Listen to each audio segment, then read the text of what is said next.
So you tied your career high with 4 steals. You also followed up with 2 blocks. We were plus a team high, actually both team high, plus 30 on the floor. Just speak to me about what you're seeing on the floor defensively and what your impact's like now. Yeah, just trying to be a presence defensively, understanding the defensive team we want to be, and kind of being able to be in passing lanes. The blocks, I'm not sure, can't tell you much about that one. Just trying to use my length and continue to just impact the ball. And I think we did a really good job tonight understanding we're so long defensively. If we're able to just get deflections, continue to try and kind of divert passes and make it tough to see any easy angle, we're a really tough team to beat, especially when our defense is locked in. And so just trying to kind of hold up my end of the bargain and be the best that I can. And I think tonight we just had a great collective team effort on that end. Sabrina, in 5 home games, this team is beating its opponents by 85 in the first half. So what do steady, speedy starts like this do for a team both eager to prove itself, especially on nights when fan favorites like Angel Reese are in the building? Yeah, it's huge for us to be able to start off games on the right foot and understanding it's super important to be able to come out and kind of set the tone and understanding how the game's going to go. And I think we've done a great job of being able to set the tone early, and honestly a lot better in the third quarter and especially in the second half of being able to continue to grind that lead out. And I think sometimes it's tough. Some teams play great ahead, some play great from behind, and for us it's just understanding we're not playing the score and just trying to play our best basketball. Different lineups come in and we have to continue to just play our kind of style of basketball for 4 quarters. And I think it's great the way that we've started, but that's not going to be always. And so I think it's kind of knowing when things are kind of tough and gritty, how we can continue to get back to our style of offense. And I think we've done a great job in these first 9 games of doing that. Sabrina, Niara got her first start. You've known her for years, or first W start. You've known her for years. How do you think she did? And I guess what does it mean to you just knowing everything she's been through? She started in Eugene as well, but that was a preseason game, but was a big game for us. So, but I'm just so happy for her, her ability to stay ready.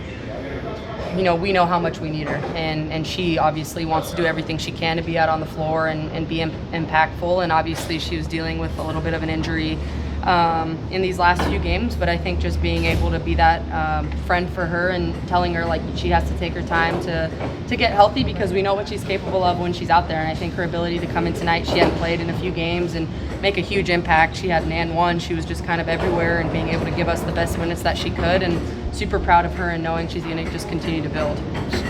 Sabrina, you just got Niara back, but Sue, she, and Leonie are both going to be leaving for Eurobasket for a little while. How's the team preparing for that, or how do you plan for losing key players like that to the team? Yeah, it's not going to be easy. Obviously, a starter and someone who is super important on our team in Leo, and I think just the ability to understand it's that next man up mentality, and a lot of teams are losing players, and so I think for us it's not letting that be an excuse, but understanding someone else needs to step up big and be able to kind of take on that role of everything that they do during that time that she's going to be gone. And so I think we're super excited to kind of be welcoming to that next person, whoever is going to be starting in games, and just have to find a way to continue to be our best selves with or without her. Sabrina used to rock the Geppetto chain today, kind of in Geppetto bag offense, kind of just flowing. Just first part is just how much fun is it when the offense is moving like that, passing and just doing on these backdoor cuts almost every game? Yeah, I mean that's kind of just when I thrive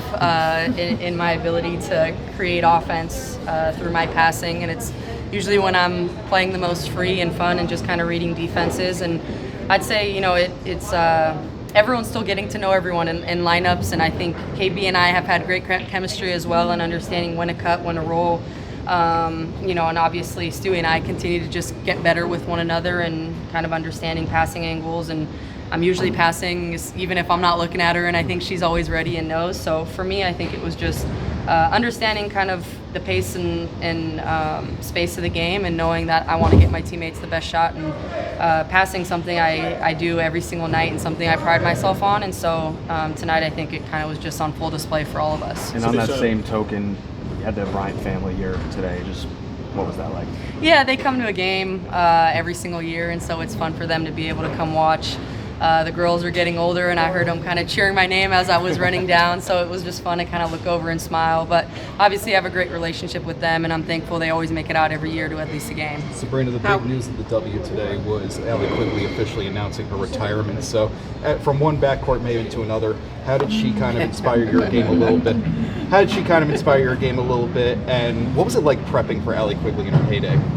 Yeah, I was really young, so it was scary. I usually always had a guarder. I mean, just such a great player. But obviously, I think the relationship that I've been able to have with her off the court meant a lot to me. She was always kind of giving me words of encouragement, from when I did the three-point contest to obviously being here in New York and just kind of talking me through what she obviously has experienced as a shooter in this league and continuing to help me. And so happy for her and the career that she's had, and one of the best shooters that our league has ever seen. And so just super happy for her and her ability to announce that kind of on her terms. What's the best thing she ever told you, real quick? Best thing she's ever told me, I think just continuing to find ways to build chemistry with Sluty. That was something that she was helping me with, and kind of screening angles and knowing like where Slut likes to pass, and how her and Slut were able to get so many reads with her being a screener. And I think that's been a big part of my game, is just being a great screener, and something I'm kind of priding myself on. Watched a lot of film on Steph and his ability to be a great screener, and how that leads to others being able to score, and also his ability to shoot and how that helps him get open. And that's also something that she was saying as well. A few more? Sabrina, I know you're a huge tennis fan, and so to have Coco here to chat with her a bit after, what was that like for you? And did you notice how loud it got in Barclays when she was introduced? I did, because our coaches were like going like this. I think they were trying to talk through some actions, and the crowd, I don't think I've heard it louder for someone in attendance than for when she was announced today. I felt like we were scoring her on a run, and I look up and it was her being announced. And so I think she knows she has obviously all of New York behind her. All of us were such big fans of her. Everyone was watching the match, cheering her on, and we're excited for when she comes out here in New York to be able to all go support her. And I think it's just super important. Women supporting women and thriving in our sport and continuing to be there for one another and showing up to games, and just obviously not surprised that the crowd kind of welcomed her the way they did, because I think all of America was rooting for her to win. Did you have a chance to talk to her at all? Yeah, I mean, I've known her for a few years now, and so always get to see her brother, and just kind of being able to. I always am going to go, especially when the U.S. Open gets here in September, and kind of watch and cheer her on. But I think it's pretty impressive what she's been able to do at such a young time in her career, and she's only getting better. Sabrina, you talked a little bit about your chemistry with Brianna and how that's grown, but she's also putting up some of her best 2-point numbers of the season. How much have you seen her focus on getting to the rim this year as a point of emphasis?